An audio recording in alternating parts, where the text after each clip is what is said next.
প্রিয় দর্শক, আপনাদের প্রত্যেককে শুভেচ্ছা সহ আমন্ত্রণ জানাচ্ছি এনটিভির প্রতিদিনকার আয়োজন স্বাস্থ্য প্রতিদিন অনুষ্ঠানে। দর্শক, আজ আপনাদের সঙ্গে আছি আমি ডাক্তার সাখাওয়াত হোসেন। প্রিয় দর্শক, আজকের এই অনুষ্ঠানে আমরা আলোচনা করব ডিপ্রেশন নিয়ে। এ বিষয়ে কথা বলবার জন্য আমাদের সঙ্গে স্টুডিওতে উপস্থিত আছেন একজন মনোরোগ বিশেষজ্ঞ। চলুন দর্শক, অনুষ্ঠানের শুরুতেই আমরা পরিচিত হয়ে নেই আমাদের আজকের অতিথির সঙ্গে। ডাক্তার নাহিদ মাহজাবিন মোর্শেদ ১৯৭০ সালের আগস্ট মাসে ঢাকা জেলায় জন্মগ্রহণ করেন। তিনি ১৯৯৫ সালে বাংলাদেশ মেডিকেল কলেজ অ্যান্ড হাসপাতাল থেকে এমবিবিএস ডিগ্রি অর্জন করেন। এরপর তিনি চিকিৎসা বিজ্ঞানে উচ্চতর এমফিল, এমএসসি ডিগ্রি লাভ করেন।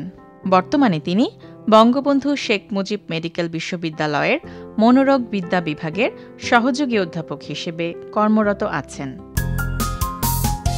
ম্যাডাম, আপনাকে আমন্ত্রণ জানাচ্ছি আমাদের অনুষ্ঠানে। ধন্যবাদ আমাকে আমন্ত্রণ করার জন্য। ম্যাডাম, যে ডিপ্রেশন, এই কথাটা এখন খুব কমন ব্যবহৃত একটি শব্দ এবং সবাই জানেন যে ডিপ্রেশনে পড়লে আমাদের অনেক ক্ষতি হয়ে যাবে জানেন, কিন্তু নর্মালি আমাদের যে কোনো সময় যে কারো হঠাৎ মন খারাপ হয়, খারাপ লাগে, এই মন খারাপ হওয়া বা খারাপ লাগাটাকেই ডিপ্রেশন, না আপনাদের মনোচিকিৎসকদের সঙ্গে ডিপ্রেশন কখন বলেন, বিষয়টা কি? আসলে আমরা যেহেতু মানুষ, আমাদের কিন্তু একটা আবেগ আছে। আমাদের যে ইমোশনটা সবসময় তো একই রকম থাকে না। সেটা কখনো ভালো থাকে, কখনো স্বাভাবিক থাকে, কখনো অতি ভালো থাকে, কখনো আবার খুব মন খারাপও থাকে।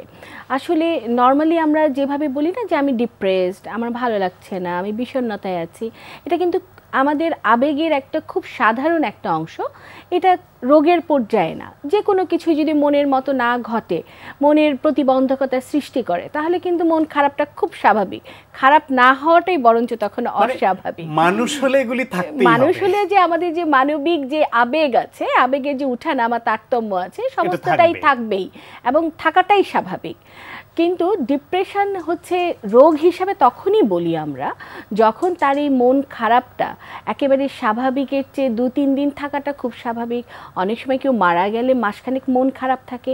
কিন্তু এই খারাপ থাকাটা যখন এতই পর্যায়ে থাকে যে নিজের দিকে একেবারেই খামখেয়ালি, নিজের কোনো যত্ন না নিতে পারা, কারোর সাথে মিশতে না পারা, কারোর সাথে কথা বলতে না চাওয়া, কেউ কথা বলতে আসলেও বিরক্ত বোধ করা, অথবা ক্ষুধা মন্দা হয়ে যেতে পারে, খাওয়ার প্রতি তার কোনো আগ্রহ নেই, কিংবা অতিমাত্রায় খাচ্ছে এই মনের বিষণ্ণতাটা দূর করার জন্য, সারাদিন শুয়ে থাকছে, মনে হচ্ছে তার শরীরে একটুও বল নেই, সে কোনো কাজ করছে না। ডেইলি যে তার রুটিন ওয়ার্ক, যে সকালে আমরা উঠে মুখ ধুই, নাস্তা করি, কাজে যাই, অথবা স্টুডেন্ট হলে লেখাপড়া করি, কোনোটাই ঠিক মতন যেন নিয়ম মাফিক হচ্ছে না, এবং করার মতন যে উৎসাহ, উদ্দীপনা, ইচ্ছা, কোনোটাই হচ্ছে না।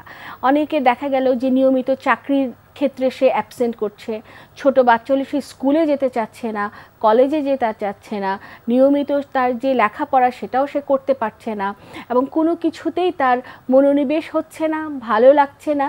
সে নিজেকে অসুস্থ ভেবে তো শুয়ে থাকছেই, এমনকি পরিবারের লোকজনও অনেক সময় হ্যাম্পার হচ্ছে, তার যে ডেইলি রুটিন অ্যাক্টিভিটিগুলো কেন করছে না, কেন মিশছে না। অনেক সময় এই ডিপ্রেশনটার জন্য এটা যদি মাসখানেকের বেশি একই রকমভাবে থাকতে থাকে এবং কোনো রকমের উন্নতি না হয়ে যদি অবনতির দিকে যেতে থাকে, তাহলে সেটাকে আমরা আসলে ডিপ্রেশনের রোগের পর্যায়ে বলি। তখনই আমরা ডিপ্রেসিভ ডিসঅর্ডার বলি, যে সে তার নিজের নর্মাল ফাংশনিংগুলো পারছে না, পরিবারের প্রতি তার যে দায়িত্ব কর্তব্য করছে না, এবং সমাজের প্রতি তার যেই কাজের ক্ষেত্রে, প্রতিটা ক্ষেত্রে যে তার ব্যাঘাত ঘটছে, এবং সেটা 1 মাসের বেশি সময় ধরে, এবং মন খারাপটা একদম সমস্ত কিছু, এবং নিজেকে সবকিছু থেকে গুটিয়ে নেওয়া, একা একা থাকা, অন্ধকারে থাকা, এমনকি সে নিজেকে মনে করবে আমাকে কেউ সাহায্য করতে পারবে না, কেউ আমাকে এখান থেকে, আমার এই মন খারাপ থেকে, আমার এই বিষণ্ণ জীবন থেকে বের করতে পারবে না। হোপলেসনেস, হেল্পলেসনেস, এমনকি আত্মবিশ্বাসও কমে যায়, এবং এক পর্যায়ে কিন্তু তখন তার মনে হয় পৃথিবীতে বেঁচে থাকাটাই আমি একটা বোঝা হয়ে গেছি, আমার জন্য বোঝা, পরিবারের জন্য বোঝা, সমাজের জন্য বোঝা, আমি নাই তো সব কিছুই যেন ঠিক মতন চলবে, আমি তো আর পারছি না। এই ব্যাপারগুলো খুব ঘটতে থাকে। যতই তিনি মনে করুন যে তাকে এ থেকে কেউ বের করে আনতে পারবেন না, আসলে তাকে বের করে আনার মানুষ আছেন, মনোরোগ চিকিৎসকরা পারবেন। সে বিষয়ে কিভাবে পারবেন এবং কখন পারবেন সে বিষয়ে শুনবো। তার আগে যদি আপনি একটু বলেন যে এই যে একজন মানুষ, সুস্থ স্বাভাবিক মানুষ, নর্মাল কাজ করছিলাম, স্বাভাবিক জীবনযাপন করছিলাম, তার মধ্যে ধীরে ধীরে আমরা ডিপ্রেশনে বা বিষণ্ণতায় জড়িয়ে গেলাম। আমাদের সোসাইটিতে, আপনি এই ফিল্ডে অনেকদিন কাজ করছেন, আর আপনার অভিজ্ঞতা কি বলে? বই পুস্তকে ডিপ্রেশনের অনেক কারণ আছে, কিন্তু আমাদের সোসাইটিতে কমন কোন ফ্যাক্টরগুলি ইনফ্লুয়েন্স করছে একজন মানুষকে এই ডিপ্রেশন বা বিষণ্ণতায় ফেলতে? আসলে আমাদের সমাজে যদি ছোট বাচ্চাদের থেকে দেখি, আমরা মনে করি ছোট বাচ্চাদের বিষণ্ণতা হয় না। আসলে কথাটা ঠিক না। ছোট একটা বাচ্চাও বিষণ্ণ বোধ করতে পারে। তার ক্ষেত্রে হচ্ছে তার স্কুলের হয়তো পড়ার চাপটা বেশি, স্কুলের বন্ধুবান্ধব তাকে নিয়ে হাসি তামসা করে, অথবা তার অক্ষমতা নিয়ে সবাই বেশি বেশি বলে, তখন সে হয়তো নিজেকে গুটাতে শুরু করে। ক্লাসে হয়তো টিচারের পড়া সে ফলো করতে পারে না, রেজাল্ট ভালো করতে পারে না, অনেক সময় ফেইলিওর কাজ করে। তো এই ফেইলিওর থেকেও সে কিন্তু ডিপ্রেস হয়ে যেতে পারে। তারপরে অন্যদের যে তির্যক কথাবার্তা, এগুলোও সে শুনতে পছন্দ করতে পারছে না, তখনও বিষণ্ণ হয়ে যেতে পারে। পরিবারের লোকজনের কাছ থেকে সে যতটুকুন ওই বয়সে একটা সাপোর্ট আশা করে, সেটা যদি অ্যাকর্ডিংলি না পায়, তাহলেও সে বিষণ্ণতায় মধ্যে বাবা মার মধ্যে যদি ঝগড়া থাকে, তখনও সে বিষণ্ণ হতে পারে। মা বাবা যদি কথায় কথায় বকাঝকা করে, তখনও সে বিষণ্ণ হয়ে থাকতে পারে। কিংবা পরিবারে হয়তো সে গিয়ে কারোর সাথে মেশার মতন, কথা বলার মতন পাচ্ছে না, তাহলেও সে বিষণ্ণ থাকতে পারে। এমনকি দেখা যায় যে তার পরবর্তীতে আমরা দেখি এডুকেশন তো একটা আছে, যে সেখানে ফেইলিওর, ঠিক মতন পড়া না ধরতে পারা, ঠিক মতো লেখাপড়া করতে না পারা, তার রুটিন মাফিক সে এগোতে না পারা, এগুলো তো থাকেই। আরেকটু যদি আমরা জবে যাই, অনেক সময় আমরা চাকরি পাই না, শিক্ষিত লোক কিন্তু সে চাকরি পাচ্ছে না, সেই ক্ষেত্রে কিন্তু তার ভিতরে বিষণ্ণতা ডেভেলপ করে। কারণ তার পরিবারের যে বোঝা আছে, পরিবারের প্রতি তার যে দায়িত্ব কর্তব্য, সেগুলো তো আছেই, সেগুলো থাকছে, কিন্তু সে যথেষ্ট পরিমাণ হয়তো ভালো ইনকাম করছে না, আয় করতে পারছে না, যেটা দিয়ে তার এই পরিবারের এই যে প্রয়োজনগুলো সে মিট আপ করতে পারবে। কিংবা তার যোগ্যতা অনুসারে চাকরি পাচ্ছে না, বা চাকরি পেলেও সেটা হচ্ছে যথেষ্ট বেতন হচ্ছে না, কিংবা মানে পারিপার্শ্বিক যে অবস্থান, সেই জন্যও সে বিষণ্ণ হয়ে যেতে পারে। অনেক সময় পারিবারিক কলহর জন্যও কিন্তু বিষণ্ণ হতে পারে, যে স্বামী স্ত্রীর মধ্যে বাসায় ঢুকেই ঝগড়াঝাটি, তারপরে অসমঝোতা, কেউ কারোর প্রতি কম্প্রোমাইজ করছে না, কিংবা সন্তান মনের মতন করে চলছে না, পরিবারটাকে যেভাবে করে আমি আগলে রাখতে চেয়েছি যেন আমার মনের মতন করে আগলে থাকছে না। এগুলো নিয়েও কিন্তু একজন পুরুষ অথবা একজন মহিলা বিষণ্ণতায় পড়তে পারে। আমরা শিশুদের কথা শুনলাম, আবার পরবর্তী ফ্যামিলির লাইফ, চাকরি, সেটাও শুনলাম। এর মাঝামাঝি ইয়াং জেনারেশন, যাদের খেলবার কথা, কাজ করবার কথা, আনন্দ থাকবার কথা, তাদের মধ্যে তো আমরা ডিপ্রেশন দেখছি, এবং সেখানে মাদকাসক্ত পর্যন্ত হয়ে যেতে দেখছি। হ্যাঁ, সেটাই। তারা কেন ডিপ্রেশনে ভুগছে? ওই অ্যাডোলেসেন্ট যে গ্রুপটা, এই অ্যাডোলেসেন্ট যে কিশোর কিশোরীর যে গ্রুপটা, তাদের ভিতরে লেখাপড়ার তো একটা চাপ থাকছেই, পরিবারের এক্সপেকটেশন তাদের প্রতি অনেক বেশি থাকে। হয়তো তার ওই যোগ্যতা নাই পরিবারের ওই যে এক্সপেকটেশন অনুযায়ী হয়তো রেজাল্ট করার, সেটার জন্য কিন্তু ডিপ্রেশনে ভুগতে পারে একজন শিশু, মানে একজন কিশোর কিশোরী।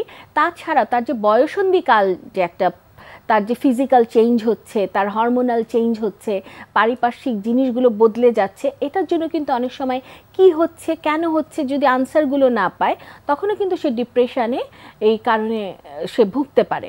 এবং সেই সাথে দেখা গেল যে তার পিয়ার গ্রুপটা, তার প্রতি যেরকমভাবে সে মানসিক একটা মেয়ে যেরকম একটা মহিলার কাছ থেকে, মায়ের কাছ থেকে, পরিবারের কাছ থেকে যে একটা মানসিক শান্তি খুঁজে বা একটা মানসিক যে সাপোর্ট খুঁজে, সে সাপোর্টটা পায় না। হয়তো একটা ছেলের মতন করে সাপোর্ট পাচ্ছে না, কিংবা মা বাবা দুজনই সারাদিন চাকরি নিয়ে এত ব্যস্ত যে বাচ্চাটার কি নিয়ে মন খারাপ এটা হয়তো তাকানোরও ওনাদের সময় নেই। শুধু ইনকাম করছেন, খাবার দাবার দিচ্ছেন, ভালো ভালো গিফট দিচ্ছে, কিন্তু সেই বাচ্চাটা হয়তো মা বাবার কাছ থেকে সময় চাচ্ছে, তাদের সাথে কথা বলতে চায়, তাদের সাথে মিশতে চায়। এই ব্যাপারগুলোও কিন্তু এখন খুব প্রায়শই ঘটছে, কারণ জীবনের তাগিদে মা বাবা দুজনকেই হয়তো ঘরের বাইরে কাজ করতে হচ্ছে। তখন এই বাচ্চাটা একা হয়ে যাচ্ছে, এটাও থাকে। অনেক সময় ইন্টারনেটের মাধ্যমে তারা যখন একদিকে ধাবিত হচ্ছে তখন তার যে ডেইলি রুটিন অ্যাক্টিভিটি ওখান থেকে সে সরে যাচ্ছে। ম্যাডাম, আমরা ডিপ্রেশনের অনেক কারণ তো জানলাম, এ থেকে উত্তরণের পথ কি? আসলে যদি আমরা দেখি যে আমাদের পরিবারের আমার ভালোবাসার একজন লোক ডিপ্রেসড হয়ে যাচ্ছে, এটা একটু আমাদেরকে আসলে জানতে হবে ডিপ্রেশনটা কি। আমি তো বললামই কি কি করতে পারে একজন ব্যক্তি। তখন আমরা অতি সত্ত্বর নিজে চেষ্টা করব তার সাথে কথা বলতে। সে যদি কোনোভাবে আমাদের সাথে প্রপারলি কমিউনিকেট করতে না পারে, সেই ক্ষেত্রে আমরা কিন্তু মনোরোগবিদ্যা বিশেষজ্ঞদের সাহায্য নিব। এবং বিভিন্ন হাসপাতালে কিন্তু এই সার্ভিসটা খুব ভালোই চালু আছে এবং এটা বৈজ্ঞানিক উপায়ে কিন্তু আসলে চিকিৎসা দেওয়া হয়। অনেক সময় ডিপ্রেশনটা অ্যাসেস করে আমরা মেডিকেশন দিয়ে থাকি, সেই সাথে কিন্তু সাইকোথেরাপি দেওয়া হয়, পেশেন্টের সাথে কথা বলার মাধ্যমে চিকিৎসা দেওয়া হয় এবং পরিবারের লোকজনের সাথেও কিন্তু ফ্যামিলি থেরাপি করে, ফ্যামিলি কাউন্সিলিং করেও সেই রোগীর সাথে যাতে সমন্বয় ঘটাতে পারেন তারা, সেই ক্ষেত্রেও কিন্তু এই ধরনের চিকিৎসা দেওয়া হয়ে থাকে। এবং আমাদের দেশে হচ্ছে, তার মানে হচ্ছে ডিপ্রেশনে কেউ ভুগলে সেটা থেকে উত্তরণের জন্য নিজেকে ভালো সুস্থ করার চেষ্টা করুন এবং অন্যকেও সুস্থ রাখার চেষ্টা করুন এবং অবশ্যই মনোরোগবিদ্যার সাহায্য তো নিতেই হবে বিশেষজ্ঞদের। আমরা আশা করছি এভাবে যারা ডিপ্রেশনে ভুগছেন তারা উত্তরণের পথ খুঁজবেন। আপনাকে অনেক ধন্যবাদ ম্যাডাম। ধন্যবাদ আপনাকে। প্রিয় দর্শক, আমরা শুনছিলাম ডিপ্রেশন নিয়ে অত্যন্ত প্রয়োজনীয় একটি আলোচনা। আশা করি আপনাদের কাজে লেগেছে। আজকে আমরা দেখাবো পুশ আপের একটা অ্যাডভান্স ভেরিয়েশন। আমরা যখন মারতাম পুশ আপ, যখন আমরা আগে যখন দেখেছিলাম তখন আমরা বলেছিলাম যে পুশ আপটা মেন এক্সারসাইজ হচ্ছে আপার বডির জন্য। কিন্তু আজকে যে জিনিসটা দেখাবো এটা শুধু আপনার আপার বডিটা আপনাকে করবে না, স্ট্রং করবে না, এর সাথে যে জিনিসটা করবে আপনার স্ট্রং করবে আপনার লোয়ার ব্যাক এবং হ্যামস্ট্রিং এবং হিপস। এবং এক্সারসাইজটা একটু আর কি কমপ্লিকেটেড। এটা কিন্তু আমরা বডি বিল্ডিং কোনো থেকে আমরা করিনি, পিক আপ করিনি। এই প্রোগ্রামটা পিক আপ করা হচ্ছে যারা স্ট্রং ম্যান কম্পিটিটর যারা তাদের জন্য। কিন্তু এক্সারসাইজটা আমরা পিক আপ করেছি, রিজনটা হচ্ছে এই, যদি টোটাল বডিতে যদি আপনি স্ট্রেংথ বিল্ড আপ করতে চান তাহলে এই এক্সারসাইজের কোনো বিকল্প নেই। তবে একটা জিনিস খেয়াল করবো, যেটা আমরা বলেছিলাম যে এক্সারসাইজটা হচ্ছে একটা অ্যাডভান্স ভেরিয়েশন। যারা অনেক দিন ধরে এক্সারসাইজ প্রোগ্রামের সাথে আছেন তারাই শুধু এক্সারসাইজটা ট্রাই করবেন। অন্য যারা একদম বিগিনার যারা তারা এক্সারসাইজটা করবেন না। তবে এক্সারসাইজের যে বেনিফিটটা, অনেকে দেখা যায় বেনিফিটটা দেখে অনেকে লেম্যান অথবা বিগিনার এক্সারসাইজটা করতে চায়।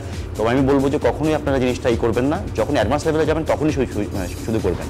এখন দেখেন এক্সারসাইজটা, তবে এক্সারসাইজটা দেখতে গেলে একটা জিনিস খেয়াল করবেন, প্রত্যেক জিনিস খেয়াল করবেন যে কোন জায়গায় আমি বলছি যে ফোকাস করতে। আপনি যদি জাস্ট মোশনে যদি আপনি যান তাহলে যে জিনিসটা হবে, আপনার যে কোনো সময় লোয়ার ব্যাকে একটা ইনজুরি হবে। এখন দেখুন এক্সারসাইজটা কীভাবে স্টেপ বাই স্টেপ আমরা করছি। ওকে, যেটা আপনি করবেন, স্মিথ মেশিনের যে স্টিকে আপনি পুশ আপ পজিশনে যাবেন। যাওয়ার পরে আপনি যে একটা জিনিস দেখছেন, আমরা বেল্টের সাথে আমরা যতটুকু ওয়েট আপনার ইজি মনে হচ্ছে ওরকমই নেবেন, ওয়েট নেবেন। এরপরে পুশ আপ পজিশনে যাবেন। দেখেন ও যখন পুশ আপ পজিশন থেকে যখন যাচ্ছে স্টার্টিং পজিশনে, ওটা যাচ্ছে সে পুশ আপ গো ব্যাক, ওখানে যাচ্ছে গুড মর্নিং পজিশনে। এটাকে আমরা দেখেছিলাম গুড মর্নিং একটা মুভমেন্ট, যেটাকে আমরা বলি হচ্ছে ডেডলিফটের একটা অ্যাডভান্স ভেরিয়েশন। ওই মোশনে সে চলে যাবে এবং এখান থেকে সে চলে আসবে পুশ আপ পজিশনে এবং গো ব্যাক। এতে যে জিনিসটা হচ্ছে, তার যখন সে প্রেস করছে, তার কাজ করছে তার পেক্স, ডেলস, ট্রাইসেপ। যখন সে পিছন দিকে যাচ্ছে তখন তার জিনিসটা কাজ করছে হচ্ছে লোয়ার ব্যাক, হিপস এবং হ্যামস্ট্রিং। এবং এর সাথে যে জিনিসটা হচ্ছে, যখন সে এখানে আসছে বডিটাকে স্টেবল করার জন্য তার অ্যাপসটাকে কন্ট্রাক্ট করতে হবে। এতে যে জিনিসটা হবে তার অ্যাপসটার মাসকুলার এটা হয়ে যাবে, ডেভেলপমেন্টটা হয়ে যাবে। ওকে, স্টপ। এখন তার মানে আমরা যে জিনিসটা দেখলাম, আমরা যে জিনিসটা ফোকাস করলাম, যে এক্সারসাইজের মাধ্যমে যে জিনিসটা হচ্ছে আপনার pecs, shoulder, tricep, lower back, hips, hamstring, এই পাঁচটা তো হচ্ছে। এর সাথে যে জিনিসটা হচ্ছে স্ট্যাবিলাইজার হিসাবে আপনার অ্যাপস মাসলটাও কিন্তু স্ট্রেংথেনিং হচ্ছে। তার মানে কি হচ্ছে যে আমরা বডির প্রায় 80% মাসলটা কিন্তু এক্সারসাইজের মাধ্যমে আমরা ইনভলভ করতে পারছি। মানে আপনি যদি আপনার বডিতে কোর যে স্ট্রেংথ যদি আপনি ডেভেলপ করতে চান, তাদের জন্য বেস্ট এক্সারসাইজ হচ্ছে এই মুভমেন্টটা। তবে শুধুমাত্র তারাই করবেন যারা অনেকদিন ধরে এক্সারসাইজ প্রোগ্রামের সাথে আছেন কিন্তু এই পরিমাণ ডেভেলপমেন্ট হচ্ছে না। তারা যদি এক্সারসাইজটা আপনি প্রোগ্রামের সাথে করেন, ইনভলভ করেন, তাহলে উইদিন এ উইকস আপনার ডেভেলপমেন্ট হয়ে যাবে। প্রিয় দর্শক, আমাদের কারো যদি হঠাৎ হেঁচকি ওঠে সেই ক্ষেত্রে করণীয় কি, চলুন এ বিষয়ে শুনি আজকের প্রাইমারি কেয়ার। হেঁচকি উঠলে আমরা অনেক সময় বিচলিত হয়ে পড়ি, আমরা বুঝে উঠতে পারি না যে আমরা কি করব। অনেকে মনে করেন যে হেঁচকি ওঠা মানে হচ্ছে যে তার কোনো আপনজন তাকে মনে করছে। আসলে সত্যিকার অর্থে তার কোনো আপনজন ওই সময় তাকে মনে করে না। আমাদের যে শ্বাস প্রশ্বাসের কাজে জড়িত একটি মাংস পর্দা রয়েছে, যেটিকে আমরা ডায়াফ্রাম বলি, এটিতে কোনো কারণে যদি ইরিটেশন হয় সেই ক্ষেত্রে হেঁচকি উঠতে পারে। অনেক ক্ষেত্রে দেখা যায় যে মূলত এই সমস্যাটি এক ধরনের মানসিক সমস্যা। ওই মুহূর্তে তার মনকে যদি আমরা অন্যদিকে সরিয়ে নিতে পারি, অনেকে দেখা গেছে যে গ্রামেগঞ্জে মারা বলে যে তুই তো আজকে কি জানি চুরি করেছিস, সাথে সাথে সে টেনশনে পড়ে যায়, আমি তো চুরি করিনি, তাহলে আমাকে এটা বলা হলো কেন। দেখা যায় সত্যিকার অর্থেই তার এটা কাজে লাগে এবং তার হেসকিটা ঠিক হয়ে যায়। এ কথার অর্থ হলো ওই মুহূর্তে তাকে অন্য একটি বিষয়ে মনোযোগ দেয়া, সে যদি অন্য একটি বিষয়ে মনোযোগ দেয় অনেক ক্ষেত্রে এটি কমে যায়।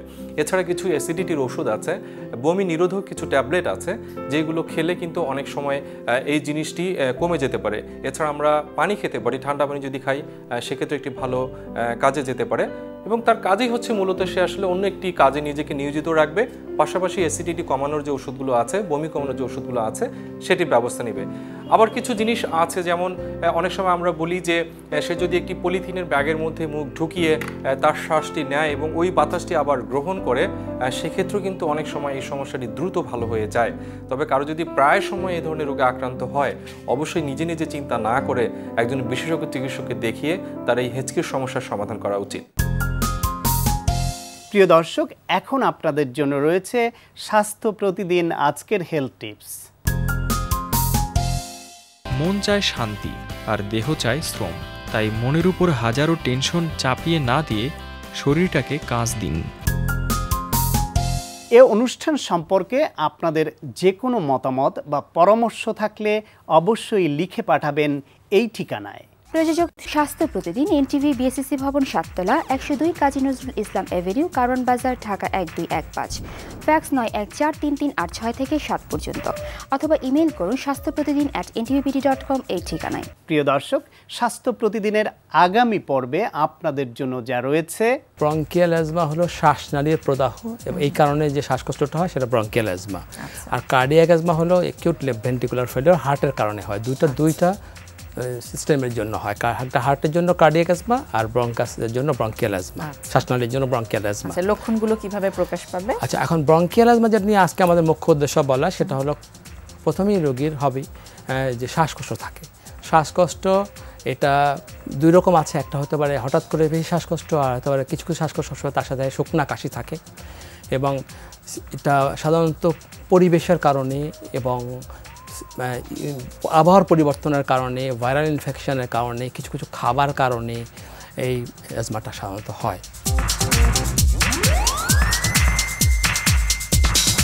প্রিয় দর্শক, বিশ্বের যে কোনো প্রান্ত থেকে যে কোনো সময় এনটিভিতে সম্প্রচারিত আপনার প্রিয় স্বাস্থ্য প্রতিদিন অনুষ্ঠান দেখার জন্য ভিজিট করুন আমাদের পূর্ণাঙ্গ ওয়েব পোর্টাল www.ntvbd.com। দর্শক, আজ এ পর্যন্তই।